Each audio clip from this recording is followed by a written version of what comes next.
Senadora electa María Fernanda Cabal, muy buenos días. Buenos días, doctor Londoño, a usted y a todos los compañeros de la mesa en la hora de la verdad y a esa audiencia que tiene usted fiel y firme. Fiel y firme. Senadora, ¿qué es esto del asesinato de líderes sociales? Se cuentan por centenas. Aquí no puede haber colombianos asesinados, digámoslo, por principio y por definición. Aquí el asesinato no puede ser la medida de la actuación política, ni social, ni de ninguna naturaleza. Pero ¿quiénes son los líderes muertos y quién los mata? Claro, doctor Londoño. Para poder entender la coyuntura de ahora y toda la comunicación que se desprende de lo que sucede en esta realidad en los territorios de Colombia, uno tiene siempre que hacer uso de la historia precisamente que ha marcado la tragedia de la violencia en Colombia. Esto no está desprendido ni es nuevo. A mí lo que de verdad me da tristeza es que sea una sociedad que sigue todavía siendo espectadora de situaciones y escuchando una narrativa que no es cierta, pero además dejándose llevar por unos medios de comunicación que ni siquiera tienen el sentido de buscarle el contenido real a las cosas. Los medios de comunicación son los grandes responsables de la desinformación y de la creación de falsas premisas, y le voy a explicar por qué. Si aquí hubiera sinceridad dentro de la misma sociedad y las instituciones que deberían representar a esta sociedad, nosotros deberíamos entender que el fenómeno del narcotráfico ha sido la variable interviniente más importante y más depredadora dentro del desarrollo socioeconómico de este país. Es una variable que viene y que todo lo que produce como efecto es exactamente contrario a lo que se creería de lo que produce un negocio altamente rentable, que es prosperidad. Claro, la produce para algunos, pero lo que trae es una violencia indiscriminada. Y si usted lo recuerda, desde los años 80, cuando la guerra de carteles, cuando salen figuras como Pablo Escobar, como se extiende después el cartel del Norte del Valle, los Rodríguez Orejuela, el cartel de Cali, toda esta espiral, si uno tuviera la sistematicidad y el juicio de tomar etapa por etapa, uno empieza a entender el por qué las cosas suceden dentro de estos fenómenos de violencia generalizada. En esa época todos nos aterrorizábamos de los carros bomba que ponía Pablo Escobar, de que secuestró, llegó hasta el extremo de secuestrar figuras políticas o públicas para poder tener un reconocimiento de su capacidad destructiva, y así poco a poco, pero no nos olvidemos que también estaba la colita de todos los movimientos ilegales de izquierda. Estaba el ELN, el EPL y las FARC, que todos pertenecen al Partido Comunista. Que la gente tiene que entender que el cerebro ideológico es el mismo. La estela de muerte que ellos producen por etapas es lo que en un momento dado pasó en la historia cuando viene el acuerdo de paz y surge a la vida política la Unión Patriótica como el brazo político de las FARC. Entonces aquí viene una ola de muerte, pero la narrativa vuelve y revuelve todas las muertes en un solo círculo y vuelve y señala al Estado como el Estado genocida, aniquilador, paramilitar, lo que no es cierto. En la UP se les están olvidando detalles fundamentales, como se nos están olvidando ahora analizarlos. En esa época también había motivación, había narcotráfico, y en esa época a los miembros de la UP no los mataron agentes del Estado. Ahí hubo muchos autores de muertes que fueron las mismas FARC o el mismo ELN, y yo recuerdo las sentencias judiciales cuando trabajamos en la Fiscalía, que se creó un equipo especial para los crímenes de la UP. Tampoco fue el volumen de muertos que hubo, pero ya con el que hubo, que la Fiscalía creo que llegó a clasificar 500 algo, era una monstruosidad. Pero igual, paralelamente, se dio el vínculo de miembros de la UP-FARC con los asesinatos y las masacres de los miembros desmovilizados del EPL, Ejército Popular de Liberación, que se llamaban Esperanza, Paz y Libertad. Usted recordará, doctor Londoño, la masacre de la Chinita, como otras muchas. En la Chinita hubo 36 muertos. Y los testimonios que yo obtuve en mis manos, porque nosotros desarchivamos esos expedientes que eran montones de cajas, era impresionante los testimonios de cómo los alcaldes miembros de la UP habían participado como autores intelectuales, habían promovido la muerte de Esperanza, Paz y Libertad por considerarlos traidores. La masacre de Osaka, los cunas, el camión bomba, en fin, toda esta espiral de violencia entre los mismos comunistas, porque no se puede decir que esos de Esperanza, Paz y Libertad los mataron los agentes del Estado. Es tan complejo el fenómeno de violencia que por eso es difícil de entender, pero es capitalizado por toda esta propaganda de comunicación de la extrema izquierda, que es la que nos tiene hoy como si nosotros los demócratas fuéramos los asesinos. Y aterrizo desde esta época que le estoy hablando a hoy. El acuerdo de paz cometió todos los errores. Yo diría que con la complicidad de muchos que se sirvieron del gobierno para robar o para tener poder o para cualquier cosa, de todos esos que se arrodillaron y se quedaron callados, o con la amanuencia o el aplauso de socios de los negocios, como lo hacen las FARC y sus socios internacionales y el señor Santiago y toda esta gente que ellos contrataron. ¿Por qué? Porque usted no diseña un acuerdo de paz sobre una plataforma donde la variable interviniente más importante en la historia de violencia en Colombia, que es el narcotráfico, lo convierte en delito político para exonerarlos a todos. Lo deja impune, pero además señala que no puede combatir porque el glifosato es gravísimo y es peligrosísimo. La coca seguramente es simplemente una droga naturista, una planta naturista, y que no depreda los bosques, ni las fuentes de agua, ni genera toda esta clase de adicciones que destruyen la vida humana, ni destruye la vida de los niños y los jóvenes, porque uno ya cuando es grande, uno ya viejo, ya uno no se vuelve vicioso. Eso es todo para destruir esa juventud y esa generación que es la que construye país. ¿Cómo es posible que diseñaran un acuerdo de paz teniendo que pedir permiso para erradicar? Y como la maldad está allí, construyeron toda una clase de organización cocalera bajo el disfraz y la fachada de que son pobres campesinos que no tienen otro medio de subsistencia. Yo recuerdo, doctor Londoño, una de mis mentoras, que era una mujer fantástica, que se llamaba Marfa Convarista, que ella murió de cáncer muy joven. Ella era antropóloga que hacía observación participante, pero una antropóloga fantástica. Ella me decía, María Fernanda, le hablo de hace 20 años, en todas las zonas donde impera la coca, no existe una sola característica de mejoramiento de la calidad de vida de las familias campesinas. Ni siquiera el campesino cambia la cama donde duerme, que generalmente no es una cama, es en el suelo, ni siquiera el ingreso que recibe redunda en el mejoramiento básico de su alimentación, de su calidad de vida elemental. Lo que hace es destruir, porque genera una distorsión de precios de todos los productos. Usted sabe que cuando hay narcotráfico es como cuando encuentran una mina o cuando encuentran petróleo, que viene todo este fenómeno de inflación de productos, pero además se acerca la prostitución, el desastre, las enfermedades venéreas, el SIDA en sectores campesinos que jamás hubiera pensado uno que la enfermedad, que tiene más connotación urbana, pueda entrar a ser rural. Entonces, si usted discrimina, ¿en qué ha beneficiado a esas familias estar inmersas en esos cultivos de la coca? Es como si fuera un cultivo diabólico, pero nos venden la idea de que no hay otra forma de supervivencia.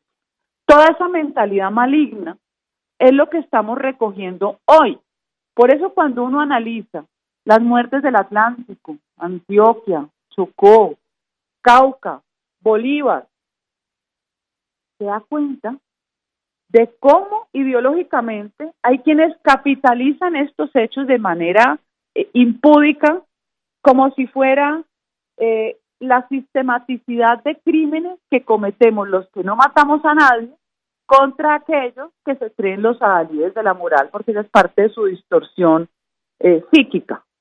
Se ocultan los móviles relacionados con el narcotráfico, porque esta es la consecuencia del tal posconflicto manejado con una plataforma donde se construyó un acuerdo de paz antinatura que va en contra de los principios de la vida. Cuando usted construye procesos de paz que destruyen la vida, lo único que recoge es muerte. Usted cosecha muerte. Cuando vemos cómo la izquierda capitaliza esto, vemos cómo la narrativa convierte todos los móviles de las muertes como si fueran por militancia política o con un componente ideológico, pero todo esto lo hacen única y exclusivamente porque ellos tienen una capacidad gigantesca de usar el lenguaje como arma estratégica de guerra a largo plazo. Ellos construyen en la mentalidad de las personas, con el aplauso de los medios de comunicación, que parece que no tuvieran ni idea de lo que ha pasado en este país porque se quedan en los titulares mentirosos, realidades paralelas, distorsiones de la realidad y terminan controlando la interpretación de esa realidad. Por eso usted ve a este señor de la Colombia humana, que alguien me dijo, esa no es la Colombia humana, esa es la Colombia de lesa humanidad, porque ese señor no ha pagado un día de cárcel por sus crímenes. El señor dice, la secta quiere llegar al unanimismo a través del exterminio, como lo hicieron con la UP. Ese es el uso del lenguaje para la guerra, para la anarquía y para la destrucción. ¿Quién es la secta? ¿Nosotros, los demócratas?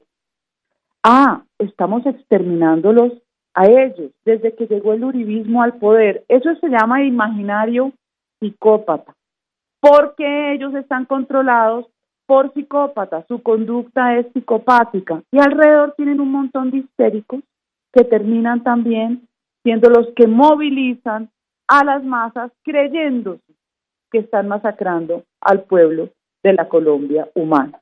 Y si vemos desde hace cuánto están las muertes, son exactamente hace 3 años que viene esta espiral de muerte.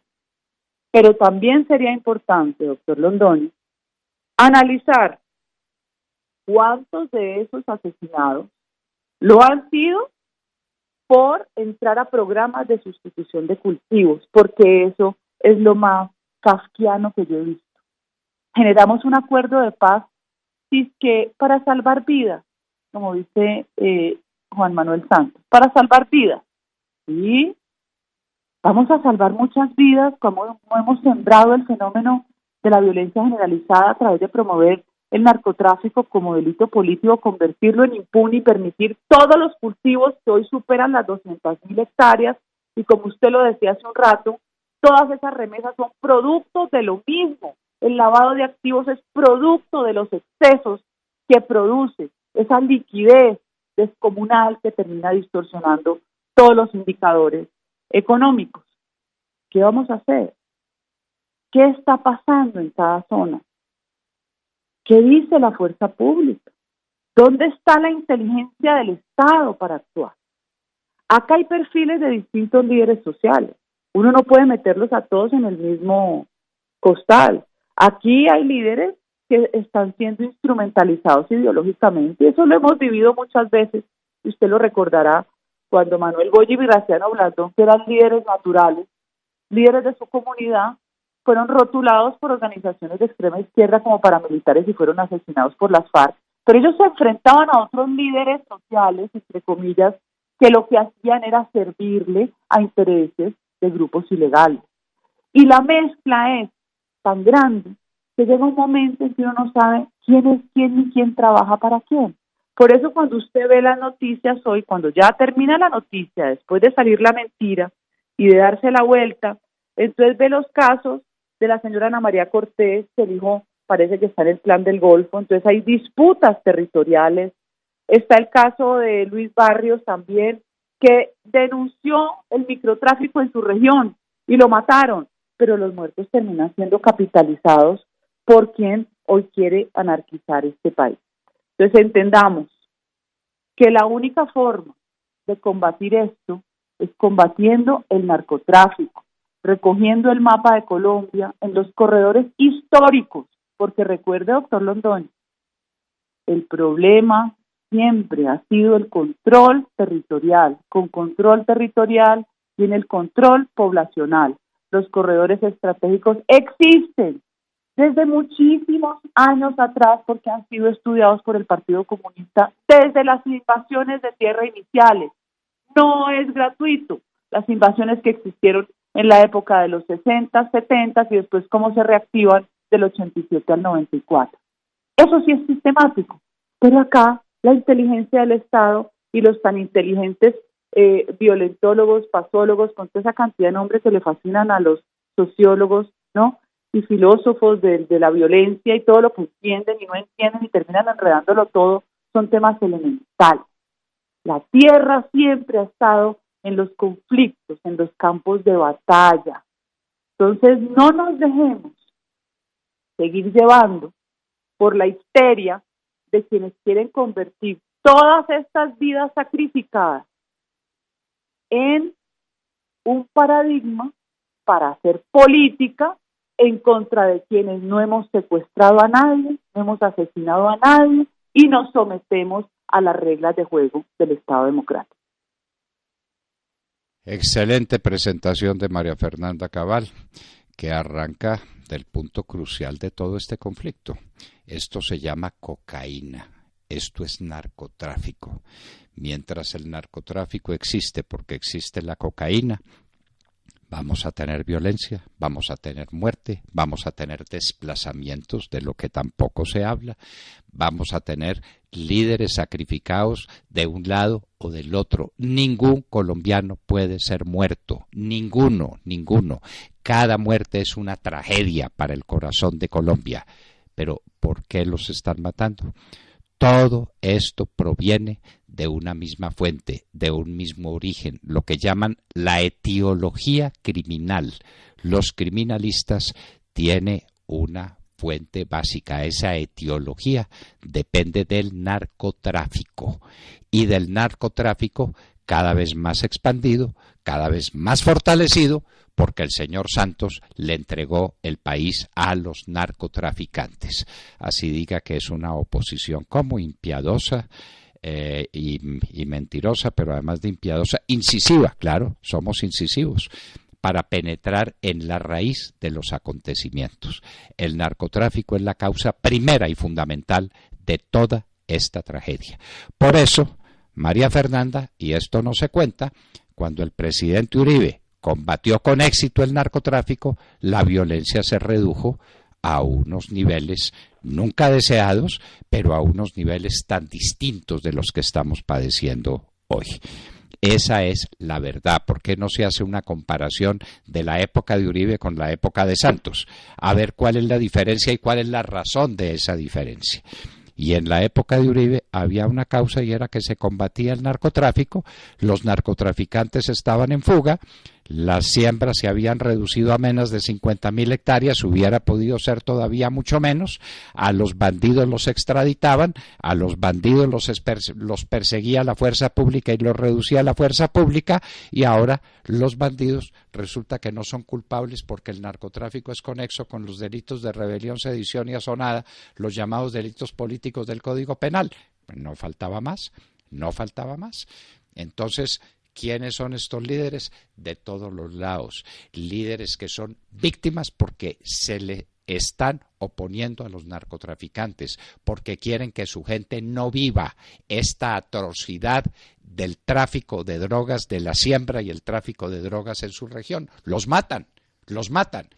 Y habrá otros que los maten por otras causas, porque estamos en una violencia desatada por una raíz común, la raíz del narcotráfico, que nadie menciona cuando se trata de hacer estos análisis sociológicos tan profundos y tan profundos, decimos con ironía, tan poco serios para reducir las cosas a que la Colombia humana está siendo muerta por los que nunca matamos a nadie, ni se nos ocurre matar a nadie, ni toleramos que se mate a nadie por ninguna circunstancia. María Fernanda Cabal, en esta batalla tenemos que seguir, la batalla por la verdad, la batalla por la justicia. Viene un nuevo gobierno que no va a declarar la guerra, sino la paz a través del derecho, como decía Emmanuel Kant hace tanto tiempo, hace más de 2 siglos. La paz a través del derecho legítimo, de la fuerza del Estado, de unos jueces que sean imparciales y severos con el delito, venga de donde viniera, y de una fuerza pública que cumpla su deber, que prevenga los delitos y que los reprima cuando ellos se cometan. Senadora María Fernanda Cabal, ¿cuánto agradecemos su presencia en la hora de la verdad? Doctor Londoño, pedirle a la gente que en todo este proceso ore, porque tenemos que correr los velos para ver. Vivimos en una espiral de muerte y parece que no quisiéramos ver la verdad, sino el oportunismo de las falsedades. Correr los velos para ver, porque tenemos la oportunidad de construir país 4 años y no podemos caer en toda esta tenaza construida por la extrema izquierda para generar imaginarios que no son ciertos e impedirnos como sociedad salir adelante. Es una oportunidad única, definitiva, histórica de los demócratas y republicanos para defender la vida, para defender la libertad y para oponernos y enfrentar todo este lenguaje distorsionador, tergiversado, malintencionado, que desafortunadamente logra hipnotizar muchas personas y muchas mentes de la juventud.